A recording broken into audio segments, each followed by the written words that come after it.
Сколько же времени мы проведем на этом свете? Какое самое большое время нам отпущено для этого мира?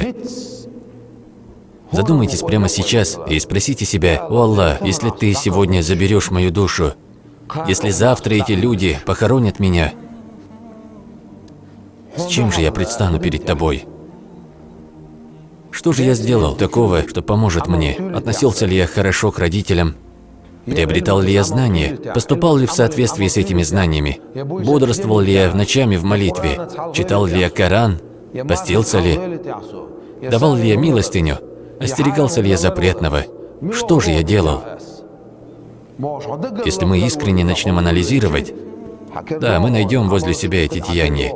Однако мы не знаем, принял ли их Аллах Всевышний. Но мы надеемся, что Аллах примет. Иншаллах, Он примет наши деяния. Ведь Всевышний Аллах щедрый, Он же прощающий.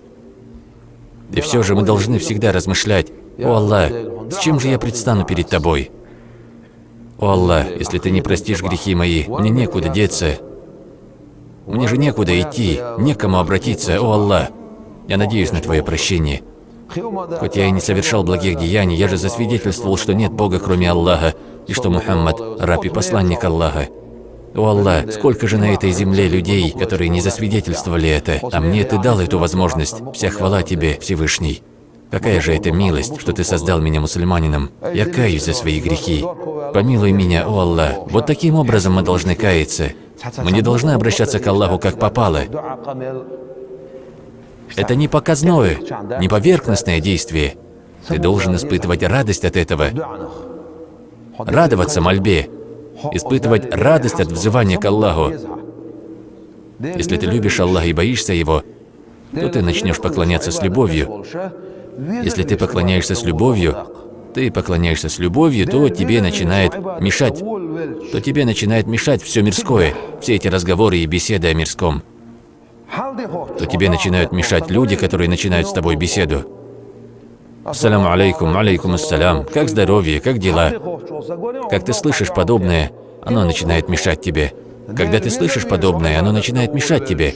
Если ты поклоняешься Аллаху с любовью, то такие разговоры тебе кажутся лишними, неважными, и порой появляется мысль: когда же он уйдет? Тебе это не интересно, ты радуешься только поминанию Аллаха. Ты любишь только те места, где поминают Аллаха. Любишь чтение Корана, поминание Аллаха. Вот что ты любишь.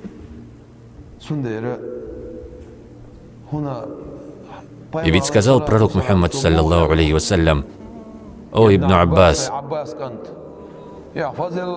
ты храни Аллаха поминанием, и Он будет хранить и оберегать тебя. Ты сохраняй границы Аллаха». Клянусь Аллахом, если мы не будем соблюдать границы Аллаха, если мы не будем различать харам и халяль, различать правду и ложь, отличать хорошее от плохого, мы собьемся с пути истинного. Клянусь Аллахом, не плакали богобоязненные люди, кроме как по причине того, что познали обещание Аллаха. Поистине, обещание Аллаха сбудется. Наказание Аллаха сурово. Мы должны его бояться. Оно очень сурово.